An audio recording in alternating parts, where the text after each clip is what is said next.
সবাইকে অসংখ্য ধন্যবাদ, অভিনন্দন এবং শুভেচ্ছা। আজকের আলোচ্য বিষয় সৃজনশীল গণিত এসএসসি 2026 সাজেশন।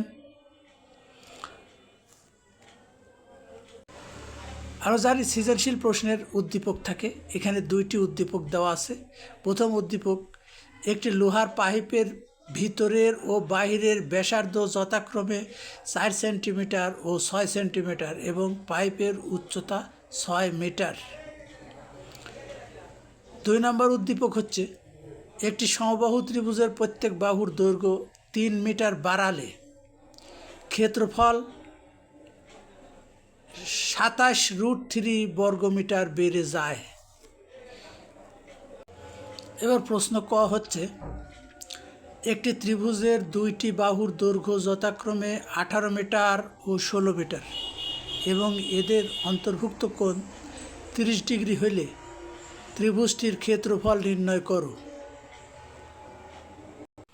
আমরা দেখতে পাচ্ছি একটা ত্রিভুজের দুইটি বাহুর দৈর্ঘ্য দেওয়া আছে। একটা এ = 16 মিটার এবং বি = 18 মিটার আমরা ধরে নেব, এবং এই বাহু দুইটির অন্তর্ভুক্ত কোণ থিটা = 30 ডিগ্রি। আমাদের জানা আছে, কোনো ত্রিভুজের দুইটি বাহু এবং অন্তর্ভুক্ত কোণ দেওয়া থাকলে সেই ত্রিভুজের ক্ষেত্রফল নির্ণয়ের সূত্র হচ্ছে ½ × AB sin θ।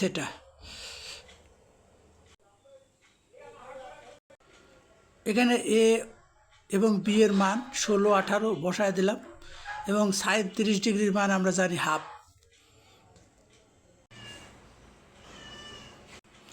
আমরা ক নাম্বার প্রশ্নের উত্তর পেয়ে গেছি।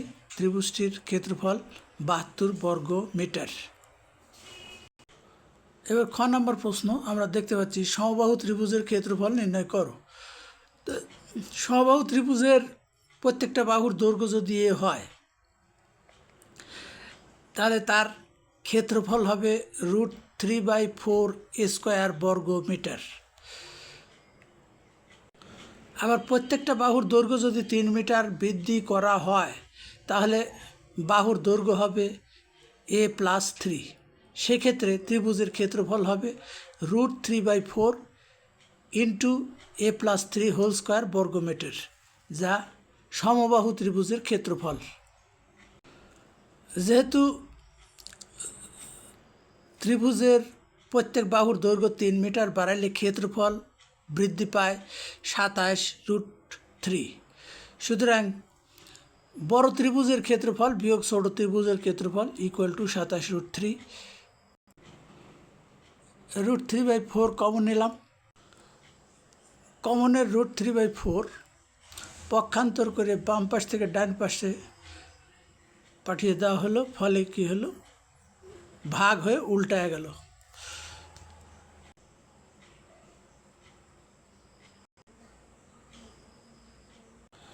a+b² সূত্রে ভেঙে দিলাম।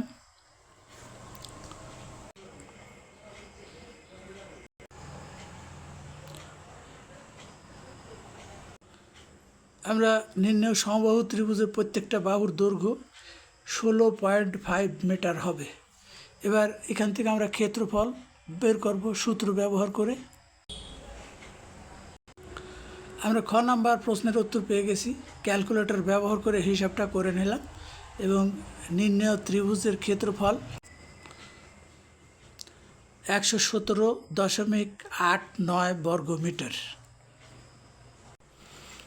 গ নাম্বার প্রশ্ন। আমরা গ নাম্বার প্রশ্নটা উদ্দীপক থেকে আমরা যেটা পেলাম, সাইডে একটা অঙ্কন করেছি, একটা পাইপ যার ভিতরের ব্যাসার্ধ R1 = 4 এবং বাহিরের ব্যাসার্ধ R2 = 6 এবং উচ্চতা দেওয়া আছে 6 মিটার। গ নাম্বার প্রশ্ন হচ্ছে, 1 ঘন সেন্টিমিটার লোহার ওজন 7.2 গ্রাম হলে পাইপের লোহার ওজন কত? এর দেওয়া আছে R1 = 4 সেন্টিমিটার, R2 = 6 সেন্টিমিটার এবং উচ্চতা h = 6 মিটার। আমরা সিলিন্ডারের আয়তনের সূত্র ব্যবহার করে পাইপের ভিতরের আয়তন পাই R1² × H এবং পাইপের বাহিরের আয়তন পাই R2² × H। পাইপের লোহার ভিতরের আয়তন বলতে ফাঁপা অংশের আয়তন, আর বাহিরের আয়তন বলতে ফাঁপা অংশ সহ বাহিরের আয়তন। সুতরাং ফাঁপা অংশের আয়তন বাদ দিলে যেটা পাওয়া যাবে সেটাই হলো লোহার আয়তন।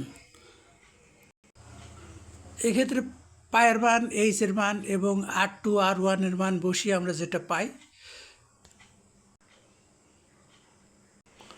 এবার আমরা লোহার আয়তন ক্যালকুলেটর ব্যবহার করে হিসাব করে যেটা পেয়েছি 37699.2 অর্থাৎ 37699.2 ঘন সেন্টিমিটার।